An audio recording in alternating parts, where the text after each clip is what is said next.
Tú conoces la dureza en mi sentir y la terquedad que hay en mi corazón. Son las cosas que me alejaron de ti, Señor. Hazme renacer en tu amor.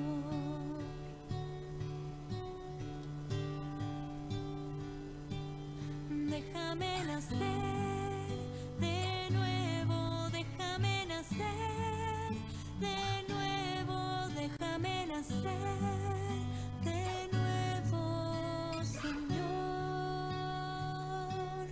No importa la edad que tenga, tú no la tienes en cuenta. Déjame nacer de nuevo, Señor.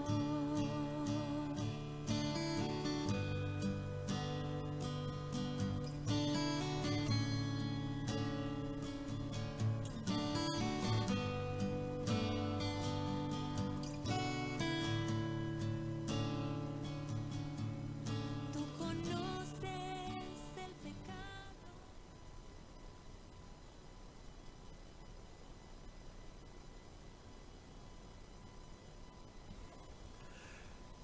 Buenas tardes, buenos días, buenas noches.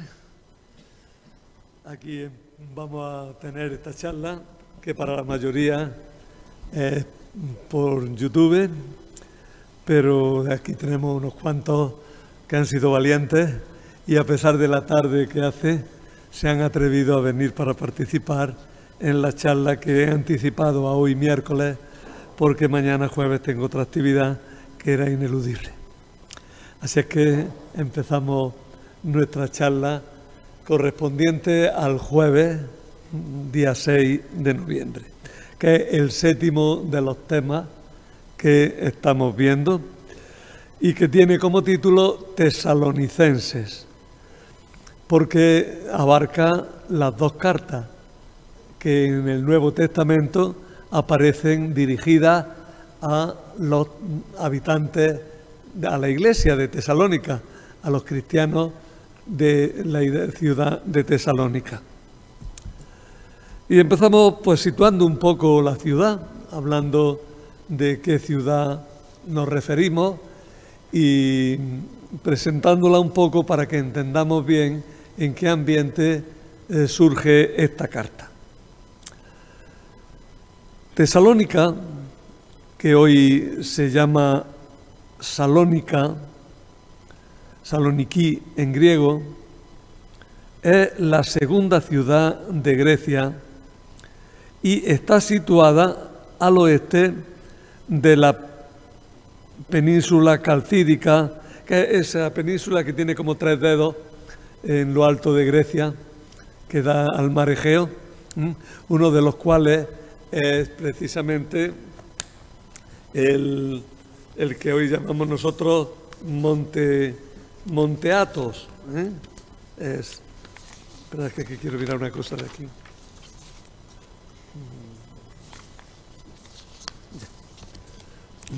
El Monte Athos, donde están esos monjes. Claro, en esta época no estaban los monjes vinieron después. Pues bien, Tesalónica está al oeste de esa península. Los que tenéis los apuntes en el mapita que he puesto abajo, creo que se ve bastante claro.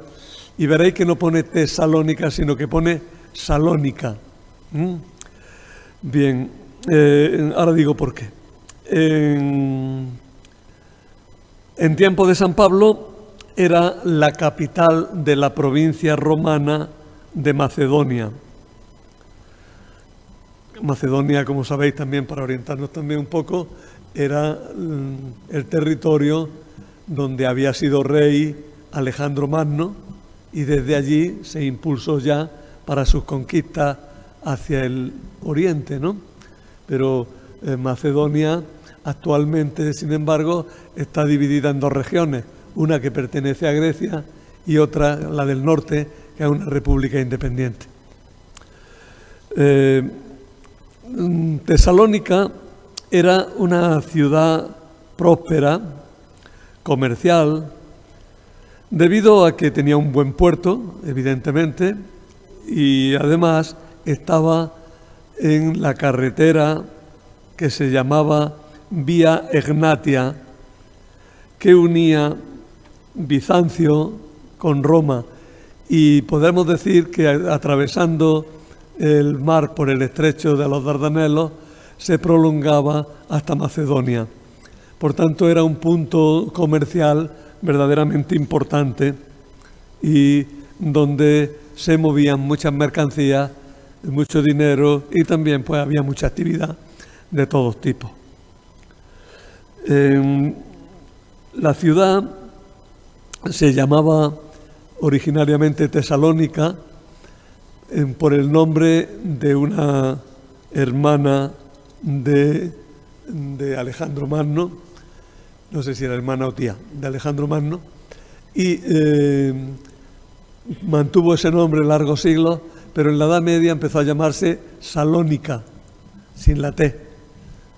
Y así se ha estado llamando hasta hace relativamente muy poco tiempo, que han vuelto a recuperar el nombre de Tesalónica. Pero los mapas siguen poniendo Salónica, y para los griegos es Saloniki, como dicen ellos, y es la segunda ciudad de Grecia. La capital Atenas es más grande, pero Tesalónica es muy grande y tiene mucha importancia aún actualmente. Para nosotros tiene un punto de interés especial también, porque fue un gran centro de los judíos sefardíes. Tesalónica llegó a ser una ciudad en la que se hablaba muchísimo español durante muchos siglos. Se hablaban los judíos sefardíes, expulsados de España en la época de los Reyes Católicos, se habían establecido por el Mediterráneo, pero uno de los puntos clave había sido precisamente Salónica, y allí había una comunidad judía muy próspera que duró hasta la Guerra Mundial, hasta la Primera y Segunda Guerra Mundial. Ya la Primera Guerra Mundial le dio un golpe del que no pudo recuperarse apenas, y la Segunda acabó ya definitivamente con el centro judío de sefardíes que había en Tesalónica. Hoy día creo que no queda casi ni el recuerdo. Pero allí se conservó mucho de español antiguo, se conservaron cantos, romances. Tiene su importancia y su emotividad también para los españoles. En Hechos 17:1-9 se nos narra la fundación de la iglesia de Tesalónica por Pablo, Sila y Timoteo. Llegaron allí a Tesalónica y ya se nos dice que la ciudad era importante porque los judíos tenían sinagoga y había muchos prosélitos, especialmente había muchas mujeres prosélitas en torno a la sinagoga de Tesalónica. Sin embargo, hay una especie de contraste entre lo que cuentan los hechos y lo que se puede deducir de las cartas de Pablo. De la carta de Pablo sale una impresión buena, pero de los hechos de los apóstoles da la impresión de que se portaron regular con San Pablo. Se da la impresión de que Pablo y sus compañeros fueron muy mal recibidos en Tesalónica y de que los judíos de la localidad eran mala gente. No así los de Berea, que eran de mejor condición en una ciudad cercana. Dice los Hechos de los Apóstoles que los de Berea, esos sí se portaron bien con San Pablo y eran gente más amable. En todas las regiones hay grupos de gente que se portan mejor y peor. Pero también puede ser que en los Hechos de los Apóstoles se recoja solamente un aspecto, porque En las cartas de Pablo, y en concreto en estas cartas, se ve que Pablo les tenía cariño a los tesalonicenses, señal de que no le había ido tan mal en el trato con la gente, aunque tuvo que salir escapado, eso sí, como siempre. En las cartas muestra agradecimiento por lo bien que fue tratado allí por los que se convirtieron. Debió residir un poco de tiempo, no sabemos cuánto, pero algunos meses. Debió residir allí en la ciudad porque muestra eso, muestra cariño, cercanía, familiaridad con las personas que allí vivían y formaban la iglesia fundada por él allí en Tesalónica. A pesar de eso, los Hechos de los Apóstoles nos dicen que tuvo que huir, porque amenazaban, su vida se vio amenazada. Siempre los Hechos de los Apóstoles habéis visto que el proceso viene a ser el mismo en todas las ciudades. Llega, lo reciben más o menos bien, predica en la sinagoga, enseguida tiene éxito con los prosélitos, los judíos se le oponen, entonces se dirige a los gentiles, a los no judíos, pero los judíos ya empiezan a sentirse molestos y lo atacan y ponen en contra de él a las autoridades y finalmente tiene que huir, ¿no? Si no es que ha recibido entre medias de todo esto alguna paliza o alguna detención. Como Pablo tuvo que huir de la ciudad precipitadamente, estaba inquieto por la suerte de la comunidad, porque sabía que la comunidad también estaba perseguida y estaba inquieto, es decir, le faltaban noticias, quería saber si le había pasado algo a los que él había convertido. Por eso envió primero a Timoteo desde Atenas para saber si se mantenía y cómo se comportaba aquella comunidad cristiana. Y luego, ya habiendo recibido buenas noticias, le escribió desde Corinto hacia el año 50. Y por eso muchos consideran que la primera carta a los tesalonicenses es el primer escrito del Nuevo Testamento, el escrito más antiguo del Nuevo Testamento y probablemente el primer documento que se conserva de la antigüedad cristiana. Se escribiría hacia el año 50. Si calculamos que el Señor murió hacia el 35, 15 años apenas después de la muerte y resurrección del Señor. Los problemas de la iglesia de Tesalónica, una vez que hemos visto este panorama inicial, pues tenemos que tener en cuenta que eran los propios de la iglesia cuyos fieles provenían del paganismo. La iglesia de Tesalónica es una iglesia compuesta de gente que no había sido previamente judía. Y tenían los problemas típicos de los paganos que se convertían. ¿Cuáles eran esos problemas? Pues uno era la vivencia de la castidad en un mundo en el que se vivía la tensión entre el libertinaje por un lado y el desprecio del cuerpo por otro, ¿no? La ciudad de Corinto, las ciudades estas que tenían puertos, que tenían mucha gente, muchos esclavos, mucha gente abigarrada de todos sitios, inevitablemente pues también tenían una moralidad muy relajada, ¿no? El segundo problema que tenían ellos también era una preocupación muy grande por conocer las señales de la vuelta del Señor. ¿Cuándo va a volver el Señor? Porque los primeros cristianos se estuvieron preguntando esto con mucha intensidad siempre. ¿Pero va a volver el Señor pronto o va a tardar? Ellos tenían la idea principalmente de que iba a volver enseguida.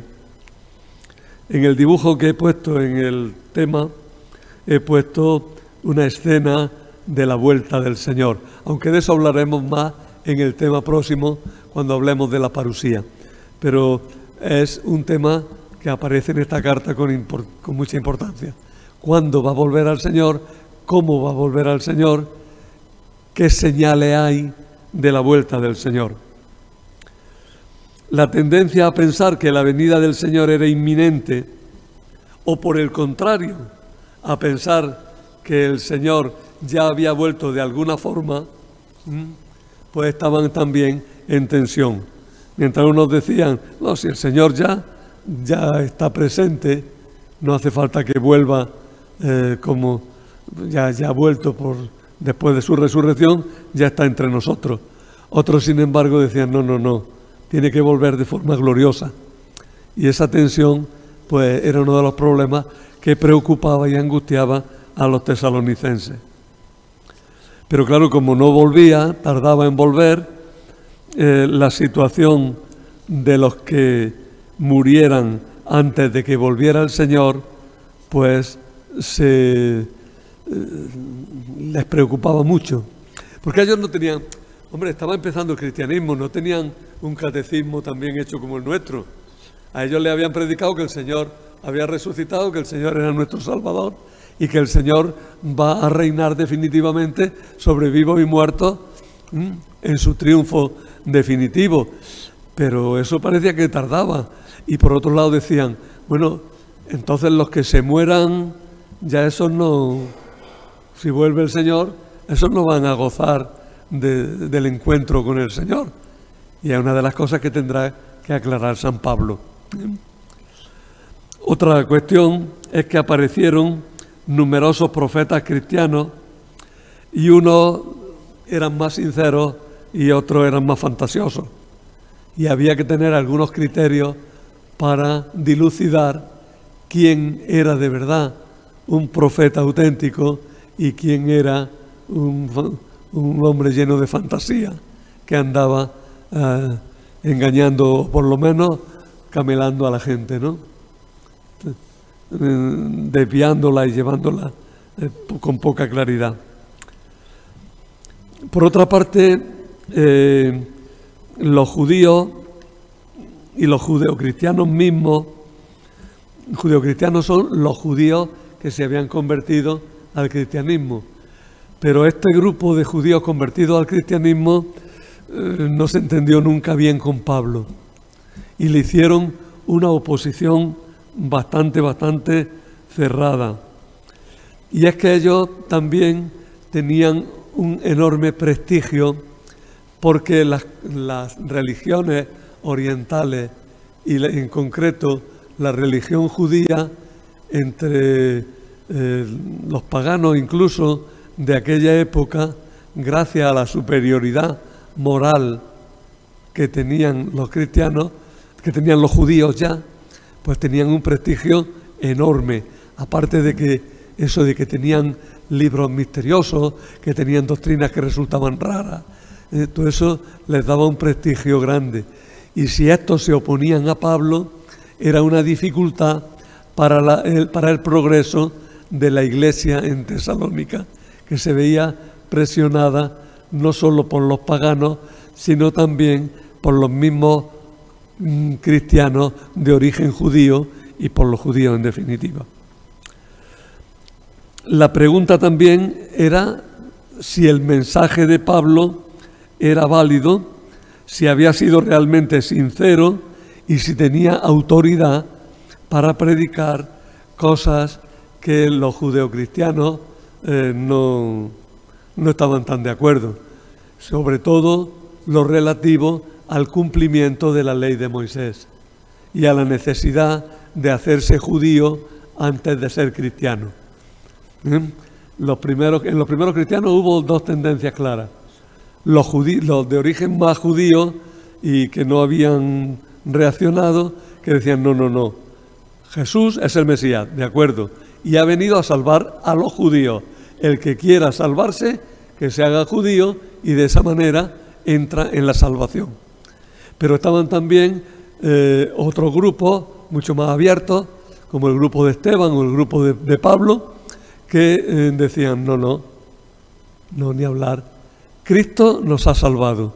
Y si Cristo nos ha salvado, no necesitamos nada ni nadie que nos salve aparte de Cristo. La ley antigua es antigua. Ya veremos a ver cómo hay que tratarla, pero no nos obliga.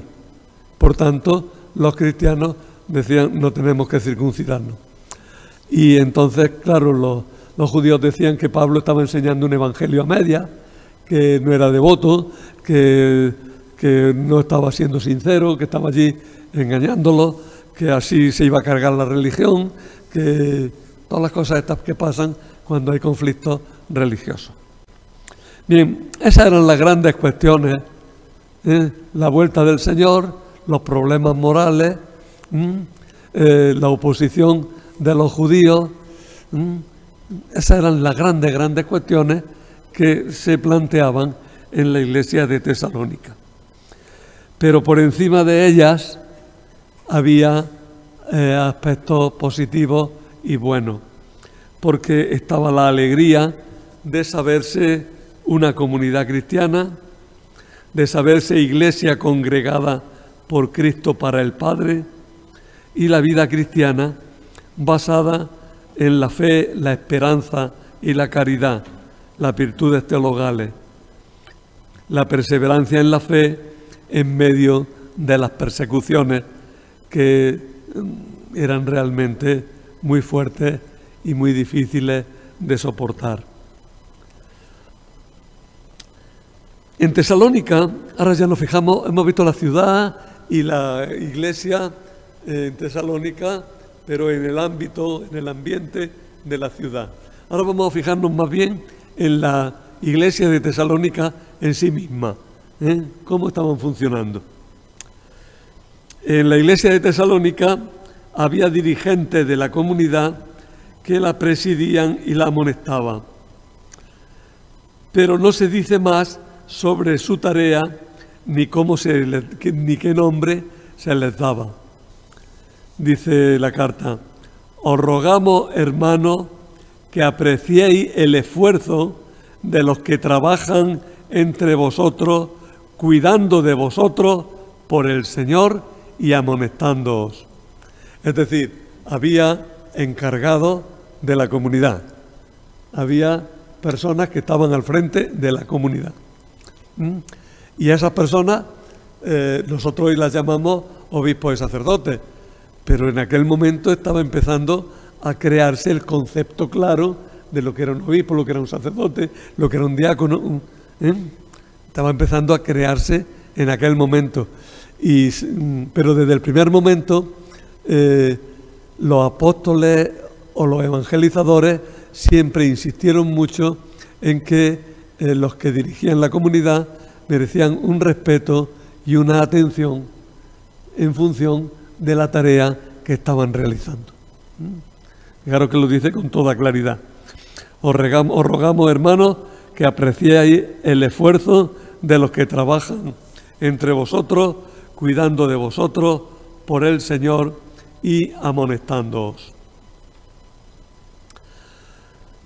Un problema típico de esta comunidad, y nos resulta bastante extraño, lo creaban los que por motivos religiosos se negaban a trabajar.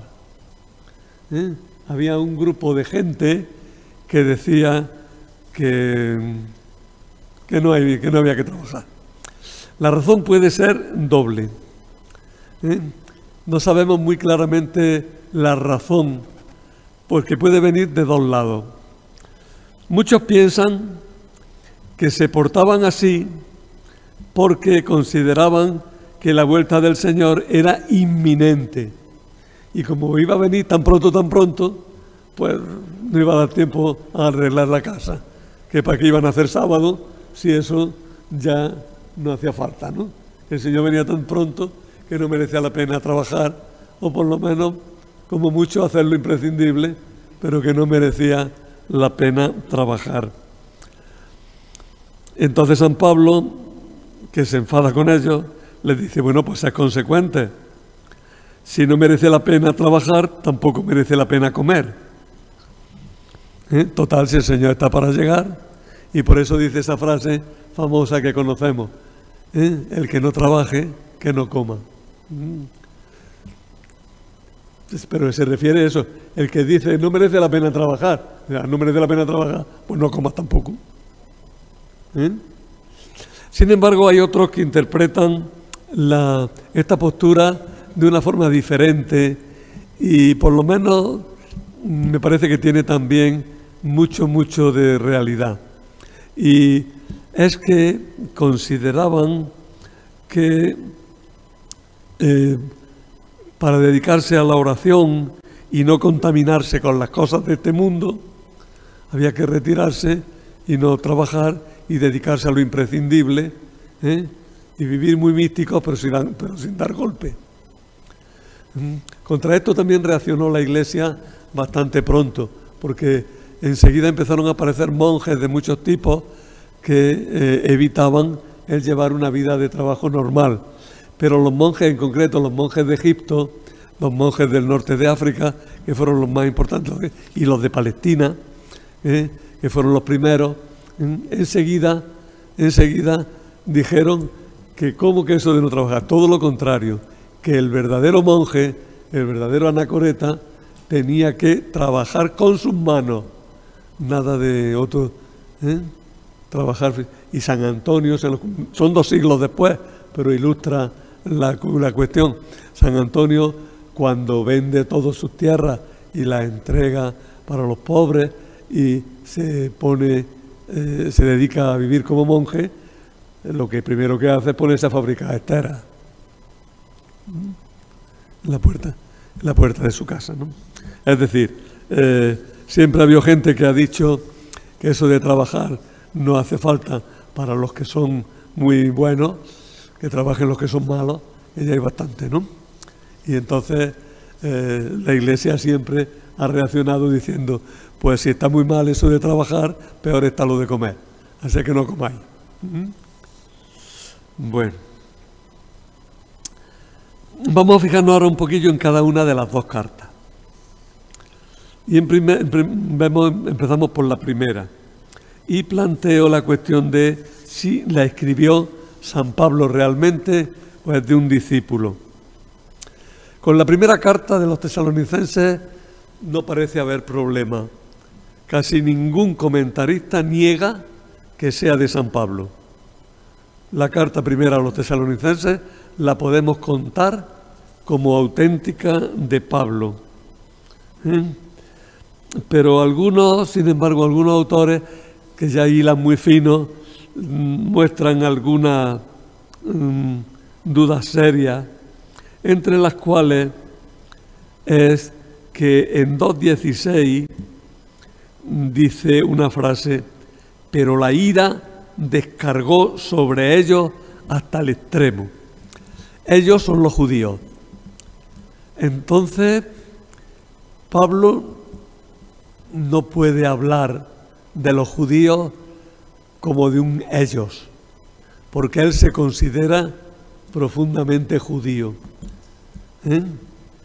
Y por otra parte, esa ira que ha caído sobre ellos hasta el extremo parece que alude a la guerra de los judíos con los romanos que acabó arrasando Jerusalén y toda Palestina. Pero eso sucedió casi 15 años después, 15 o 20 años después, en el año 70, ¿no? Y por tanto, esta frase desconcierta, ese despego mostrado hacia los judíos y ese hablar de algo que le ha pasado muy grave, solo se explicaría si la carta se escribió mucho más tarde. Sin embargo, este texto es la conclusión de una pequeña sección que apenas abarca 3 o 4 versículos, que tiene un violento carácter antijudío y que se explicaría mejor como una glosa, es decir, como un añadido que se puso más tarde en la carta. Y entonces la carta en conjunto, como dicen la mayoría de los comentaristas, bien puede considerarse salida de la mano de Pablo, y a eso nos atenemos. Que salvo quizás alguna pequeña glosa o algún pequeño añadido de corrección posterior, en conjunto la carta hay que leerla como salida de las manos de San Pablo. La carta estaría escrita desde Corinto. Corinto está mucho más al sur, está en el estrecho que une la península de Morea con el resto de Grecia, allá abajito, ¿no? Y era famoso, bueno, ya hablaremos de Corinto más despacio. Corinto era importante porque tenía dos puertos, uno hacia un lado del mar y otro hacia el otro lado del mar, y la verdad es que era una ciudad muy próspera. Bueno, y San Pablo había ido a Corinto, y desde allí, habiendo recibido noticias de los tesalonicenses por medio de Timoteo, se decidió a escribirle una carta y a enviarla. Con eso Pablo inauguraba una forma de actuar que luego mantuvo, que fue la de escribir cartas a las comunidades. La ocasión, como digo, fue hacia el año 50-51. La ocasión fue la vuelta de Silas y Timoteo, que le trajeron noticias de la comunidad y algunas cuestiones que preocupaban allí. Es esta la primera carta que Pablo escribe, al menos de las que se conservan, porque puede ser que escribiera algo antes y se haya perdido. Por tratarse de una carta ocasional, carece de pretensiones doctrinales. Es como un diálogo familiar que Pablo entabla con los cristianos de Tesalónica, a los que, a causa de su precipitada salida de la ciudad, pues no pudo evangelizar con la calma y detenimiento que él hubiera deseado. Como tuvo que huir, pues no le dio tiempo a catequizarlo bien. Y Pablo estaba como, se sentía en falta con los tesalonicenses. Y una manera de remediar esa falta para él era el escribirle esta carta. ¿Cómo se organiza la carta? ¿Qué estructura tiene? ¿Qué hilo lleva, ¿no? La verdad es que en la primera carta a los tesalonicenses no podemos descubrir un hilo así demasiado claro, porque San Pablo escribe un poco a borbotones, algo así como las cartas antiguas que decían al recibo de la presente me alegraré de que encontréis bien. Yo bien, gracias a Dios, gracias a Dios. De lo que me dice de que no ha venido la chacha, pues que lo siento mucho y que a ver si llega pronto. De lo que me dice de que la prima, es decir, no tenían un hilo, sí que se iban escribiendo un poco a borbotones, ¿verdad? Conforme se le iban ocurriendo a uno la idea. Luego nosotros hemos escrito sin esa estructura, pero también según te ha ido viniendo a la cabeza la idea, ¿no? En mi época todavía de joven fue una época muy epistolar. Escribíamos muchísimas cartas, hasta que llegó luego ya desapareció. Ahora, bueno, se escribe, pero porque también por email y por WhatsApp escribimos auténticas cartas, ¿no? Pero ya, claro, ya es otra cosa.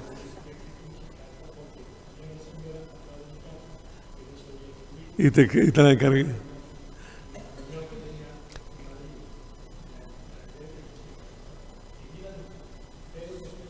Sí. Sí, tenía una estructura y se seguía su estructura porque las cosas hay que hacerlas con formalidad y bien, ¿no? No tenía otra cuestión, ¿no? Pero luego ya después pues, ya fue cambiando la cosa. Bien. Pero a pesar de que no tiene un hilo claro, hombre, un poquillo de organización sí tiene. Se van alternando referencias personales con recomendaciones de carácter general sobre el vivir cristiano. Y por eso la dividimos más o menos así. 1.1, saludo, 1.12 debe ser. Luego, capítulo 1 al 3, recuerdos y preocupaciones. Capítulo 4, 1.12, algunas recomendaciones. Capítulo 4, desde la mitad hasta la mitad del 5, habla de la venida del Señor, de la vuelta del Señor, y después otros cuantos versículos de recomendaciones. Y los últimos versículos son la despedida. La carta, como veis, es breve, son 5 capítulos que equivalen, pues seguramente a 4 o 5 cuartillas. Unas 5 cuartillas más o menos, con una letra no muy grande, pero es una carta breve. Se lee en un ratito. No hay que echar una semana para leerla. En un rato la puedes leer. Lo que pasa es que nosotros las leemos despacio, pues ya nos vamos fijando, ya las leemos estudiando, ¿no? Pero si la quieres leer así de un tirón para hacerte una idea, se tarda poquito. ¿De qué habla la carta? Vamos a ir viendo parte por parte. Empieza por un saludo en el que destaca la sobriedad en la presentación de los remitentes. Empieza sencillamente, prácticamente diciendo sus nombres. Hoy me ha dado así de suerte y encuentro la Biblia pronto, que se esconde. Que no sé, la tengo aquí. Ya llegó. Tesalonicenses. Empieza Pablo, Silvano y Timoteo a la iglesia de los tesalonicenses en Dios Padre y en el Señor Jesucristo. A vosotros, gracia y paz. Veis que es un saludo muy escueto, muy breve. Los remitentes, que son Pablo, Silvano y Timoteo, ni se presentan, se dan por suficientemente conocidos, ¿no? Y a los tesalonicenses tampoco se dice nada más que son ellos, y en Dios Padre y en el Señor Jesucristo. Es un saludo muy escueto, muy simple. Pero ya llama la atención de que a Dios se le llama Padre. Recordar que eso a nosotros nos parece obvio y claro, pero tened en cuenta que en el primer escrito cristiano ya se llama a Dios con el nombre que Jesús nos enseñó, Padre. Padre es el nombre de Dios tal como nos lo enseñó Jesús. Os he revelado su nombre, dice Jesús en el Sermón de la Cena. Y él siempre a Dios pues le llama también Padre. Y también llama la atención que a Jesús se le da un título divino, Señor. Señor Jesucristo. El título de Señor, cuando es título, es un título divino. Señor puede significar amo, puede significar dueño, pero puede ser también un título, como nosotros decimos don, ¿no? Pero el título era propio de Dios, y los romanos lo empleaban para referirse al emperador, en cuanto que tenía un aura divina, un genio divino. Por tanto, tenemos ya que en el nombre de Dios hemos descubierto dos cosas. Se les llama a Dios Padre desde el principio y a Jesucristo se le da un título divino, aunque no se desarrolle todavía ese título. También resulta llamativo que no se mencione a ningún tipo de dirigente de la comunidad. La comunidad todavía tenía que ser muy primitiva. Al final sí recomienda que le hagan caso a los dirigentes. Pero aquí Pablo no considera necesario dirigirse a los dirigentes y luego a los demás. Todos juntos, sin distinguir entre uno y otro en un primer momento. Ya digo que más adelante en la carta sí va a hablar de que la iglesia de Tesalónica tenía dirigentes. El deseo de gracia y de paz combina los saludos típicos de los griegos, alegría, gracia, y de los judíos, paz. Gracia y paz. Ya decíamos cuando hablábamos de la estructura de las cartas de Pablo en la clase, en la charla anterior, que San Pablo había recogido tanto la costumbre griega como la judía y la había fundido en una sola. Luego Pablo, a partir del verso 2, me he equivocado, he puesto 1, es desde el 2, 1, 2, 3, 13, pues pone recuerdos y preocupaciones. Los 3 primeros capítulos tienen un carácter personal, de recuerdo de su acción apostólica entre los tesalonicenses, de preocupación por su fidelidad en la fe, hasta que Timoteo les trajo las buenas noticias de su perseverancia. Y destaca la fuerza con la que aparecen las 3 virtudes teologales, la fe, la esperanza y la caridad, como estructurantes de la vida cristiana. Quiero insistir un poquillo en que a nosotros nos parecen cosas muy obvias, pero de pronto descubrimos que las primeras comunidades tienen ya una estructuración no solamente organizativa, sino mental y doctrinal muy avanzada. Ya ha dado tiempo a establecer el nombre de Dios como Padre como común para la Iglesia y llamar a Jesús Señor como cosa común en la Iglesia, y de estructurar la vida cristiana en torno a esos 3 ejes de fe, esperanza y caridad, que son los estructurantes de la vida cristiana típica de todos los siglos. Por tanto, desde muy al principio ya hay una doctrina muy madura. También destaca la afirmación de que la actividad del Espíritu Santo, tanto en Pablo como en los tesalonicenses, ha tenido una realidad visible. Y ahí sí que nos desbordan a nosotros.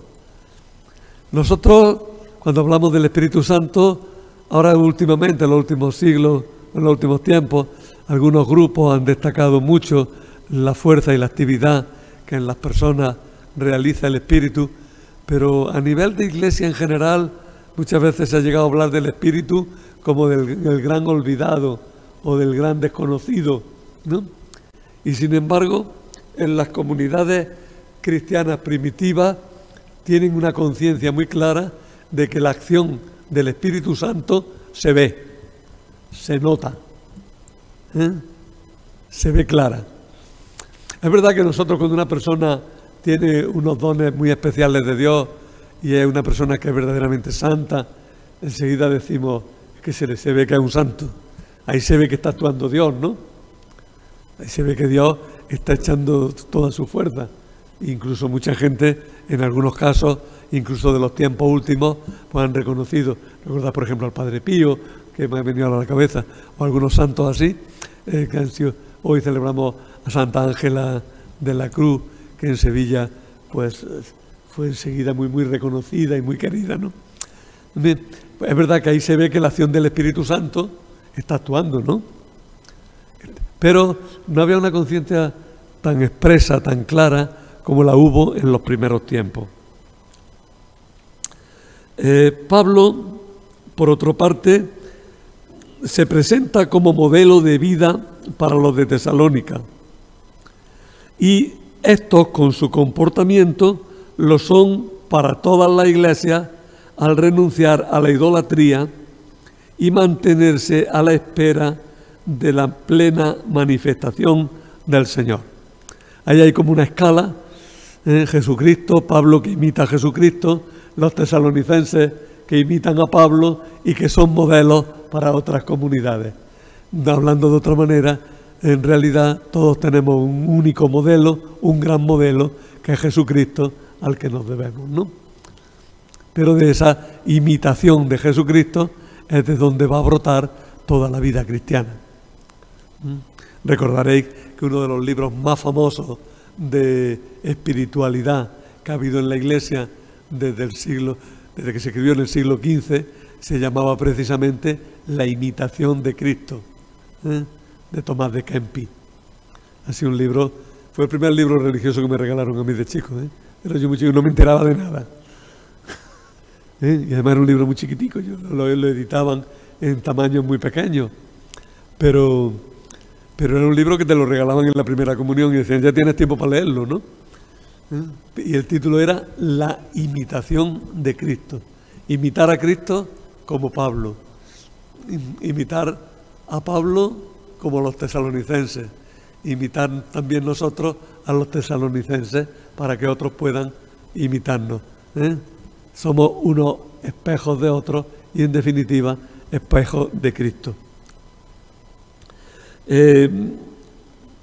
Destaca dos cosas. Los tesalonicenses se han apartado de la idolatría. Apartarse de la idolatría era difícil, Vive en un mundo donde hay supersticiones, donde todo el mundo cree en Apolo, en Venus, en la diosa Diana, y si no lo veneras dicen que te va a partir un rayo y que tú vas a tener la culpa de que nos pasen cosas malas y que a fulanito el oráculo de Delfos le ha dicho lo que le va a pasar. Vivir en ese ambiente es muy difícil librarse de la influencia de esa idolatría. Los judíos lo habían logrado bastante bien a lo largo de muchos siglos, pero los cristianos que venían del paganismo estaban recién convertidos. Y es verdad que la idolatría se presentaba como una tentación, al menos muchas veces como mero comportamiento social. Bueno, yo no creo en eso, pero por si acaso, y para no quedar mal con la vecina, pues participo en la ceremonia, en las fiestas o en los ritos, ¿no? Esa era la idolatría, que era muy atractiva desde ese punto de vista. Y por otra parte, la espera de la plena manifestación del Señor. Pablo se defiende de algunas acusaciones que le hacían los judíos, la principal de las cuales era que para ganarse a los gentiles les predicaba un evangelio con rebaja, no exigiéndoles que cumplieran toda la ley judía.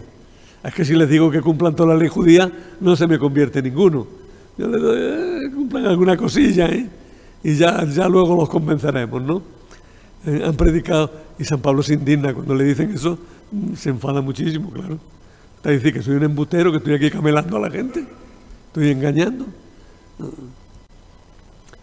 El apóstol explica también por qué mandó a Timoteo y por qué escribe ahora.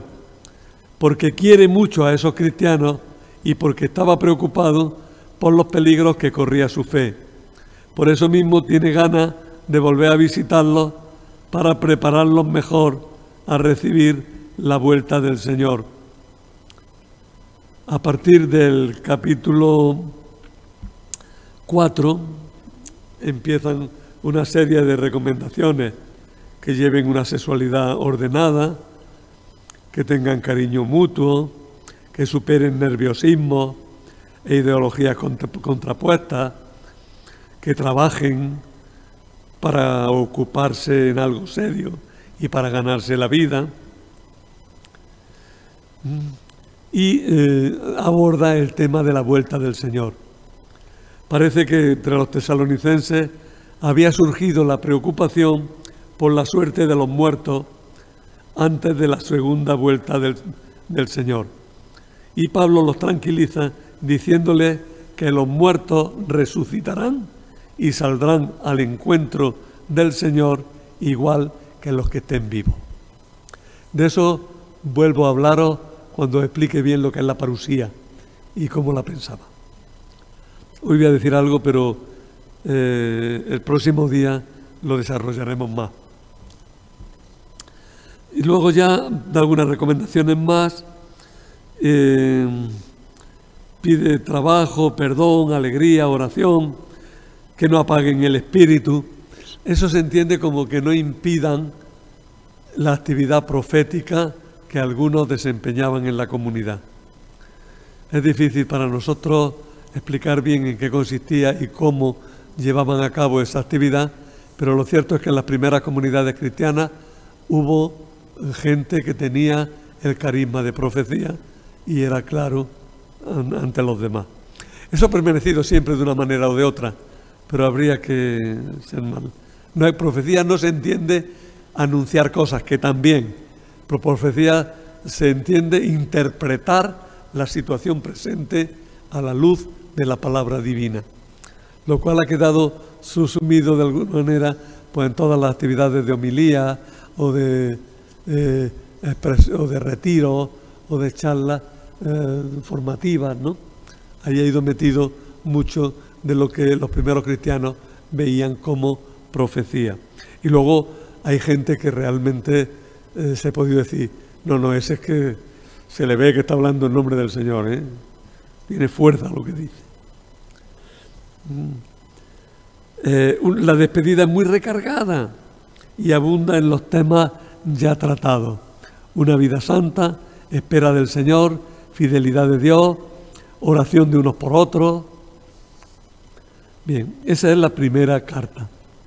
Y ahora nos enfrentamos con el problema de la segunda carta. La segunda carta, ¿cuál es el problema? Pues que te pones a leerla y dices, pero si es una repetición de la otra. Y luego dices, no, si aquí parece que dice una cosa completamente distinta que no dice la otra.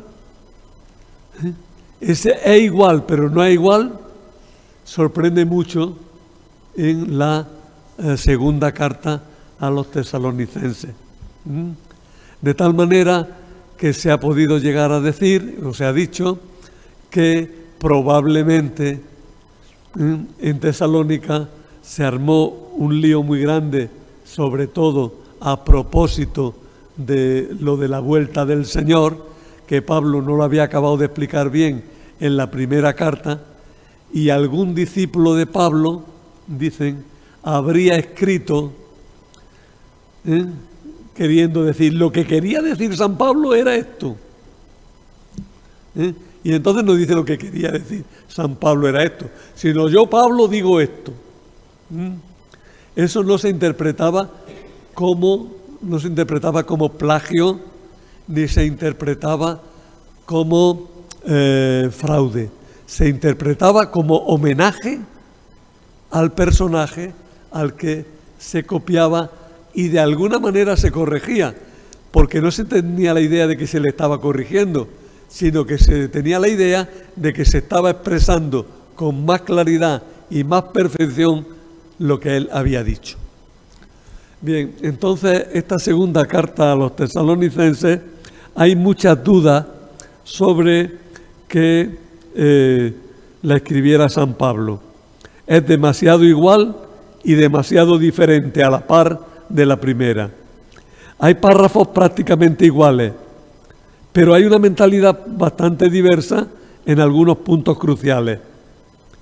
La mayoría de los comentaristas consideran que no la escribió Pablo, sino un discípulo suyo para salir al paso de malentendidos de la primera carta y dejar clara la verdadera doctrina de los apóstoles, del apóstol, de Pablo en concreto. Sin embargo, y quiero insistir en esto porque la cosa no está tan clara como han dicho los de la escuela de Tubinga y todo esto, y como se da por hecho. Sin embargo, todavía la Biblia de Jerusalén, que ya es reciente, que tiene muy buenos escrituristas como comentaristas, dice esto que voy a leer.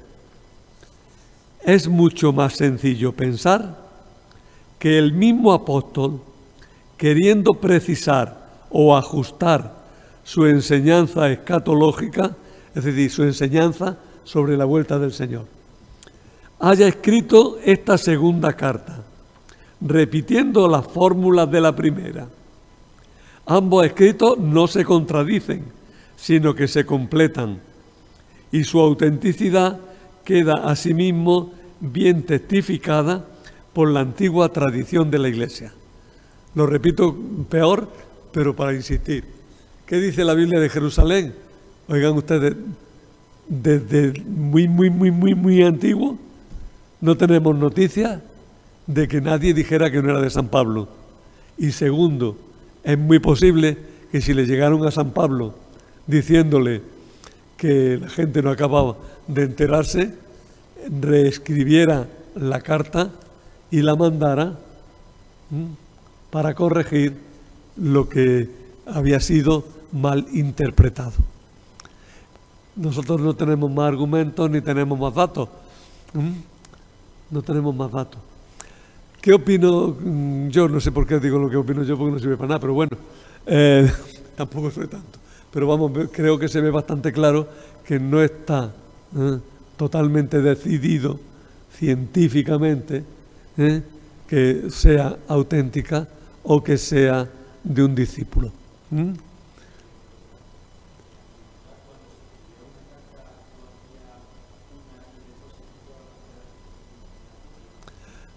Pues podría ser que sí, normalmente probablemente sí. Depende también de lo que se tratara y para lo que fuera, ¿no? Si tenían un cierto carácter doctrinal es posible que sí, pero lo que era más frecuente es que el destinatario sí que hiciera copia para mandársela a otro.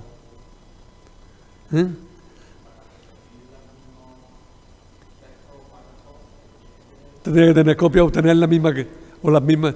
La memoria de esta gente funcionaba de una manera un poco distinta que la nuestra, pero sí tenía que tener copia porque si no, no podía copiar exactamente igual, ¿no? No había pensado en el detalle concreto ese, pero sí lo veo lógico lo que dice. Es muy fácil que se hicieran copias y, vamos, cuando es una cosa que sabes que va a ser utilizada, pues normalmente lo normal es quedarte tú con copia de lo que sea, ¿no? Ahora, si eran cosas muy circunstanciales, pues no. Y por eso quizás hayan perdido también muchas cartas de Pablo, ¿no? Ya os decía el otro día que es muy probable que de muchos restos de cartas se hubieran hecho como recopilaciones, como antologías organizadas, como si fueran cartas completas, en las cuales pues se exponía el pensamiento de Pablo, manteniendo un poco la estructura con la que él escribía, ¿no? Tened en cuenta que estamos hablando de libros escritos de hace 2000 años, que en una época en la que no pensaban como pensamos ahora y en la que las cosas no se transmitían como se transmiten ahora, ¿no?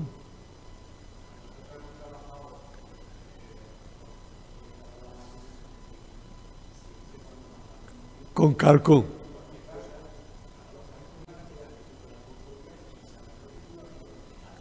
Y luego ya la fotocopia, que han funcionado igual, ¿no? Y los que hemos sido muy diógenes, hemos dicho lo del otro, ¿no? Dice, la secretaria le dice al jefe, rompo ya todas estas cartas que están muy viejas, que ya no sirven. Dice, sí, pero hazle antes una fotocopia.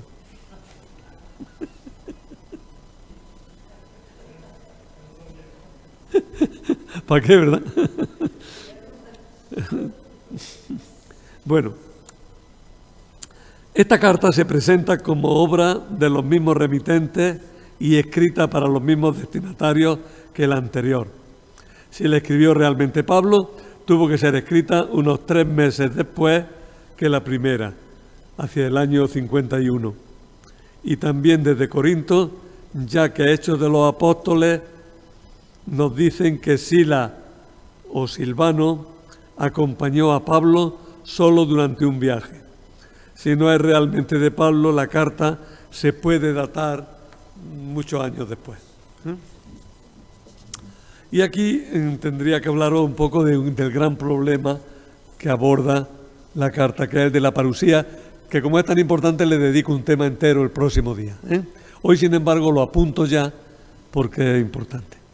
Esto es como un resumen, como el tráiler de la película del próximo día.